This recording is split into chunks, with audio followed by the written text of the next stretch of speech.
이 새벽에 우리에게 주시는 하나님의 말씀은 마가복음 14장 66절에서 72절 말씀입니다. 하나님의 말씀을 봉독하겠습니다. 베드로는 아랫뜰에 있더니 대제사장의 여종 하나가 와서 베드로가 불 쬐고 있는 것을 보고 주목하여 이르되 너도 나사렛 예수와 함께 있었도다 하거늘 베드로가 부인하여 이르되 나는 내가 말하는 것이 무엇인지 알지도 못하고 깨닫지도 못하겠노라 하며 앞뜰로 나갈새 여종이 그를 보고 곁에 서 있는 자들에게 다시 이르되 이 사람은 그 도당이라 하되 또 부인하더라.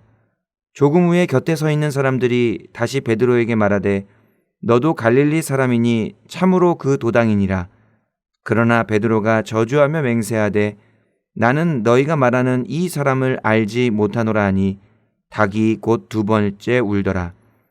이에 베드로가 예수께서 자기에게 하신 말씀 곧 닭이 2번 울기 전에 내가 3번 나를 부인하리라 하심이 기억되어 그 일을 생각하고 울었더라.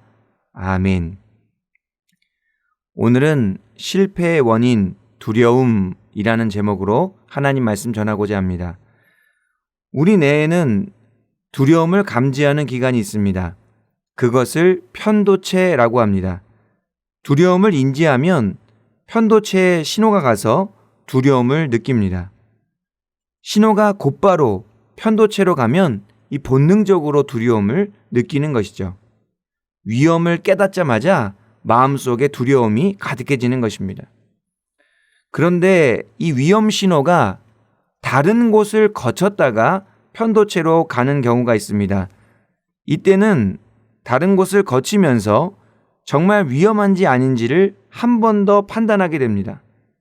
그렇게 되면 위험이 아니라고 판단할 수도 있고 두려움을 덜 느낄 수도 있습니다. 잘 생각해 보니까 크게 두려워할 일이 아니라고 판단하는 것이죠. 두려움이 많은 사람은 이런 부분이 잘 안 되는 것입니다.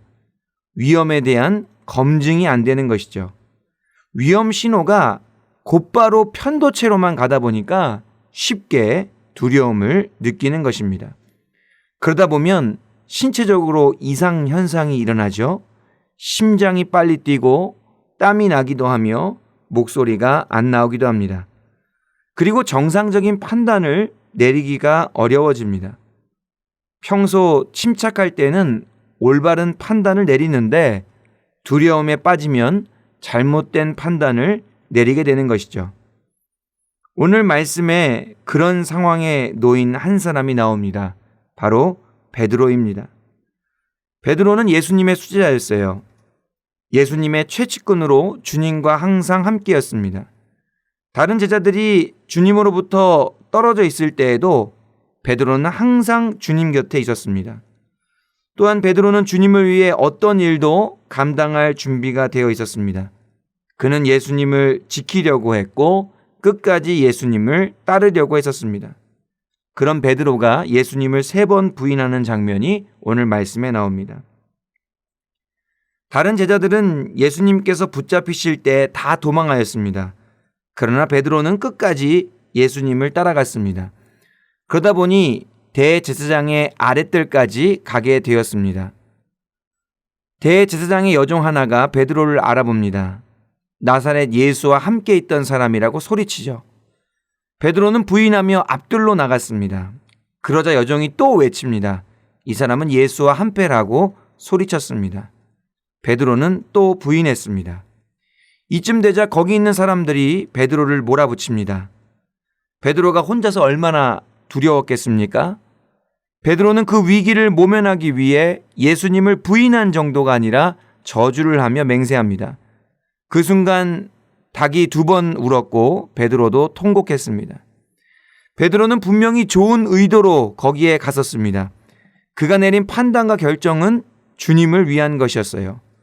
그런데 두려움에 휩싸이자 그는 예수님을 부인하는 실수를 저지른 것입니다.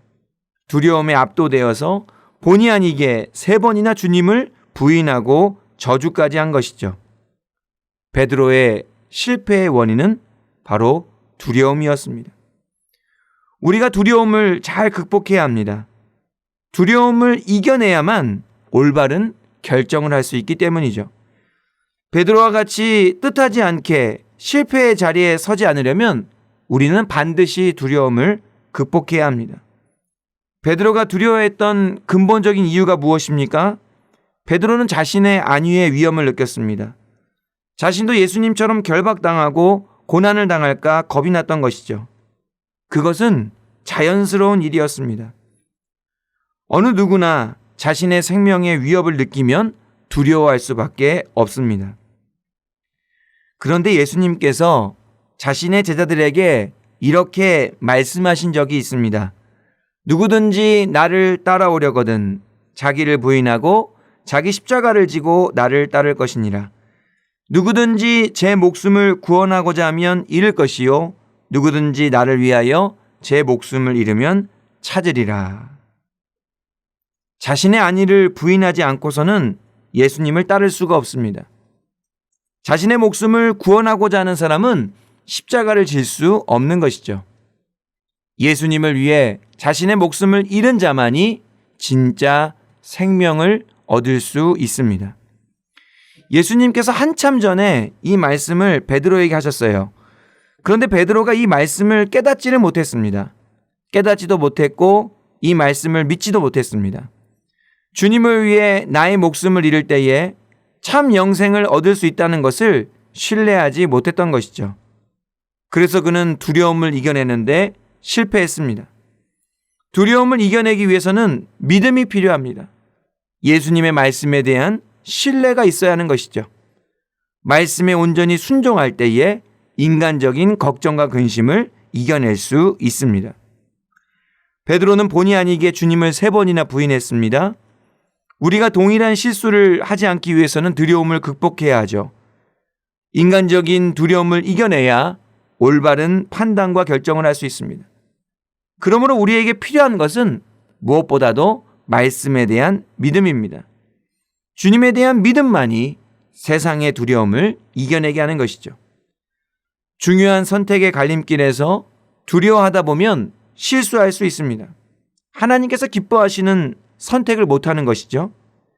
꼭 필요한 결단을 내려야 하는데 걱정과 근심이 앞서게 되면 제대로 된 판단을 못하게 되는 것입니다.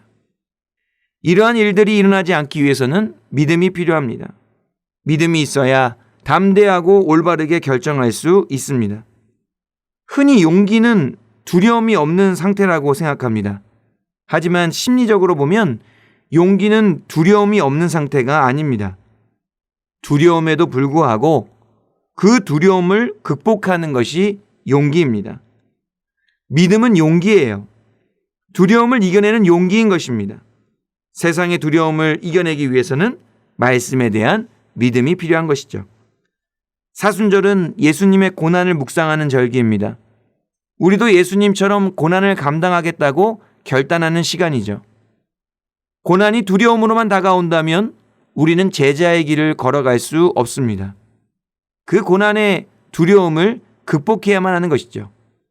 이를 위해 필요한 것이 무엇입니까? 믿음입니다. 하나님의 말씀에 대한 믿음이 있을 때에 우리는 담대하게 고난의 길로 나아갈 수 있습니다.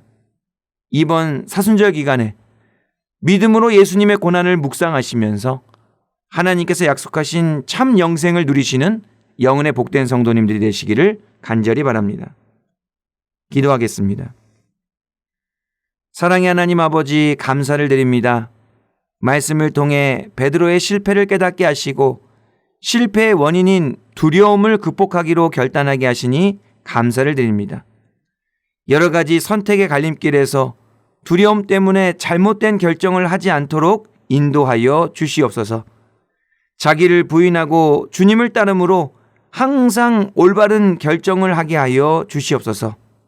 무엇보다도 말씀에 의지하여 말씀에 순종함으로 두려움을 극복하게 하시고 꼭 필요한 결단을 잘 내릴 수 있도록 인도하여 주시옵소서. 이 사순절 기간에 인간적인 걱정과 근심을 내려놓게 하시고 믿음으로 승리하게 하여 주시옵소서. 우리의 길과 진리와 생명 되시는 예수 그리스도의 이름으로 기도하옵나이다. 아멘.